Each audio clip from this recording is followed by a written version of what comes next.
Before we get into the video, I need you guys to do me a favour. Number 1, like the video. Also comment, let me know your thoughts on the story. The odds of being a professional footballer are marginal, I mean slim. For every 250 million football players worldwide, only 100,000 people will get an opportunity to play at a professional level.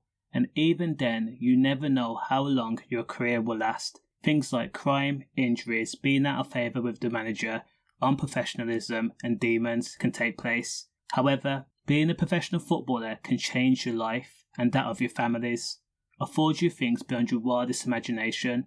You can be revered, adored, idolised and even be one of the best in the world. That was the case for one Nile Ranger. Now Nile Ranger was a British wonder kid whose trajectory knew no limits. He was talked about in the same sentence as Wayne Rooney, Ryan Giggs and even Van Persie, but he threw away an amazing career, well a potentially amazing career, in order to be a career criminal. Now, he has been given the title of has been an England's most reoffending criminal. Now born in North London to a mum called Karen, Nile Ranger was well loved and taken care of.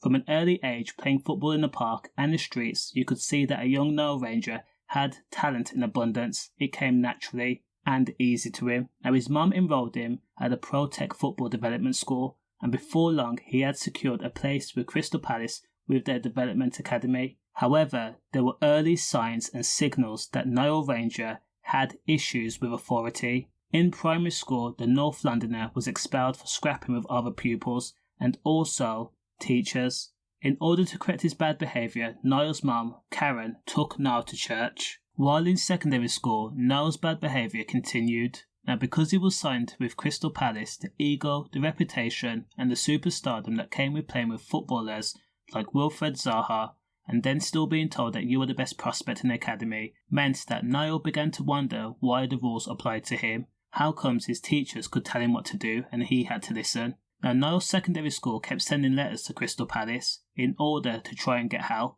The disruption, the ego, the lack of commitment and the bad boy attitude proved too much, and eventually Crystal Palace terminated Nile Ranger's contract after a 2-year spell. Nile, in his own words, says his biggest regret was seeing his mum cry, as people know I am her son. Now after, Nile was then scouted by Southampton. Nile did something so silly. He and his friends had armed themselves with replica pistols and had robbed a man and a woman in Muswell Hill. They took mobile phones, jewellery and also cash. Now Nile was quickly arrested and then found guilty for his role in the street robbery. The consequences was an 11-week jail sentence. Nile completed his time at the White Owl facility in Huntercombe, now while being given a Southampton football contract. After completing his sentence, Nile Ranger told Southampton Football Club he was so sorry for what he did and was now a changed man. Bear in mind at this time he's now 15 years old, but he explained his role models were his friends who took to the street life from an early age and he was just influenced by them. Now Southampton Football Club believed in Nile and they kept him on despite his attitude. Nile was then transferred to a school that specialises in behavioural problems. In order to help Nile progress in the real world, he was also given pocket money of £2 a week. Now instead of buying treats or things that Nile needed, what he did was, him and his cousins went to bookies and they spent the money playing slot machines. That was the beginning of his addiction that would also be his ruin. Now as part of the Southampton youth setup, Nile was given digs with teammates and also a weekly wage of £95 a week, where he began to become friends with the likes of Nathan Dyer. Now Nile quickly established himself as the top scorer in the entire academy. However, history would begin to repeat itself. On the pitch, Nile did everything correct. He excelled. But after hours, Nile could not stop the urge to grow up too fast and do things he had no business doing. Gambling and sneaking out of the dorms to head to nightclubs where he was drinking and partying, and then meeting up with his London friends who were already in a gang and still robbing people. Now the Saints were keen for Nile Ranger to turn professional. They kept telling him that he had the talent and it was doable. All he had to do was stick to the plan and show dedication. However, Nile was caught stealing the first team's boots and kit along with a tin of roses. Nile wanted to give the items to his friends back in London for them to sell on for a profit. Now Saints boss at the time, Nigel Pearson, had had enough. and the scholarship was terminated, and his mum and him were forced to move back to London, where Nile Ranger quickly fell back into the gang life. Despite now officially having a bad reputation, Swindon Town took a chance on Nile after Nile excelled in a trial for the Wiltshire club. He was given a wage of £300 a week, but ultimately Newcastle would come in at the last minute and offered a signing bonus and also a wage 3 times as much. After much consideration, Nile chose to go to Newcastle. Now once again, Nile Ranger took to football like a magician. With Newcastle, he was quickly called up to train with the first team, and again he excelled, shoulder to shoulder with the likes of Alan Shearer and also Michael Owen. Nile was then told to pack his bag as he had officially made it into the first team and was about to play against Arsenal. Now Newcastle took a private jet to London. Unfortunately, he was on the bench and he didn't get to play. Now in March of 2009, Nile Ranger was called up to play for England under 19s. He scored against Bosnia and also played in the Euro finals against Ukraine. However, Nile hit the self-destruct button once again when he proudly boasted that he had struck teammate Andros Townsend in the head. He did ultimately apologise. Now after the England success, Nile Ranger arrived back at England with now boss Alan Shearer taking over.